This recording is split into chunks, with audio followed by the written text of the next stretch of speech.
அவங்க சேர்ந்திருக்கிறாங்கல்ல, அப்புறம் இது என்ன முயற்சி செய்யறது என்ன இருக்குது? அதாவது திமுகவில் போட்டியிட்டாங்க, ஸ்டாலின் அவர்கள் முதலமைச்சர் ஆக்க வேண்டும் என்று சொன்ன காங்கிரஸும் கம்யூனிஸ்டும் இந்தியன் யூனியன் முஸ்லீம் லீகும் விடுதலை சிறுத்தை கட்சி அத்தனை கட்சியும் ஸ்டாலின் அவர்கள் முதலமைச்சர் ஆக வேண்டும் என்று கடுமையாக போட்டியிட்டார்கள். திமுக தயவால் வெற்றி பெற்றார்கள். அப்புறம் இந்த வந்திருக்கிறாங்க, அவ்வளவுதான். இது மக்கள் பார்த்துட்டு தான் இருக்கிறாங்க. இது கேள்வி நீங்க மக்கள் கிட்ட தான் கேட்கணும். 5 ஆண்டு தொடர முடியாதுன்னு திமுக தலைவர் சொல்லியிருக்காரு. அது விரத்தியில ஏதோ ஒண்ணு பேசுவாரு. அவர் விரத்தியில பேசுவாரு. அவர் என்னென்னமோ விரத்தியில என்னென்னமோ பேசிட்டு இருக்கிறார்.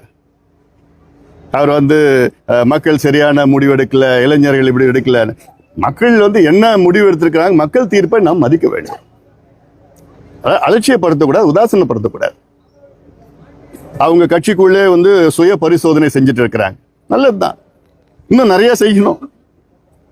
இப்போ முன்னாள் முதலமைச்சர் ஸ்டாலின் அவர்கள் ஏதோ கூட்டத்தில் பேசினாரு. என்னன்னு சொல்லியிருக்கிறாருன்னா, அவங்க ஆட்சி, திமுக ஆட்சி மீது மக்கள் கோபமே இல்லை அப்படின்னு ஒரு வார்த்தை சொல்லியிருக்கிறார். அவருக்கு தெரியாம இருந்திருக்கலாம். அவருக்கு தெரியாம அவர் சுத்தி இருக்கிறவங்க பார்த்துக்கிட்டாங்க, அவ்வளவுதான். ஆனா மக்கள் மிகுந்த கோபத்தில் இருந்தார்கள். அது நாங்க பார்த்தோம். என்னுடைய 100 நாள் நடைபயணத்திலே நான் பார்த்துட்டேன்.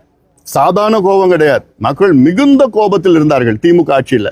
ஏன்னா எதுவுமே நடக்கல, எல்லாமே ஏமாற்றி, எல்லாம் விளம்பரப்படுத்திட்டாங்க. அவ்வளவு ஊழல் நடந்தது, விளம்பர ஆட்சி தான் நடந்தது. அதை முன்னாள் முதலமைச்சர் ஸ்டாலின் அவர்களுக்கு சொல்லல.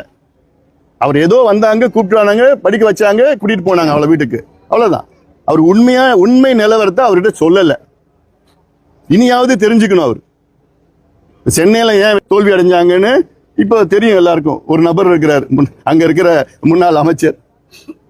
மற்றபடி இந்த பக்கத்தில் வட மாவட்டத்தில் இன்னொருத்தர், திருவண்ணாமலை சார்ந்த ஒரு மாமன்னர் ஒருத்தர் இருக்கிறார், ஏவாவேலுன்னு. இப்படி எல்லாம் சேர்ந்து இவங்கெல்லாம் தோக்கடிச்சிருக்கிறாங்க. இதெல்லாம் சுய பரிசோதனை செய்து அது அவங்க கட்சி பிரச்சனை. அது நம்ம பேசுறது வேண்டாம்.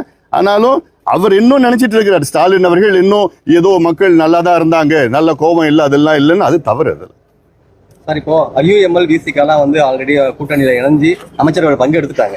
இடதுசாரிகள் மட்டும் இனி வெளியில இருந்தா ஆதரவு கொடுத்துருக்காங்க. இப்ப ஏதாவது கொள்கை முரண்பாடு ஏற்படுற பட்சத்துல பாமகவோட நிலைப்பாடு எப்படி சார்? எங்க நிலைப்பாடு போக போக தெரியும். நல்ல ஒரு ஆக்கப்பூர்வமான கட்சியாக நாங்கள் செயல்பட்டு கொண்டிருக்கின்றோம். நல்ல யோசனைகளை நாங்கள் முதலமைச்சர் விஜயனுக்கு நாங்கள் சொல்லிட்டு இருக்கிறோம், இன்னும் சொல்லுவோம். அரசு நல்லது பண்ணா பாராட்டுவோம், தப்பு பண்ணா கடுமையா நாங்க போராடுவோம். நான் கேட்கறது என்னுடைய பதிலே வந்துடுச்சு.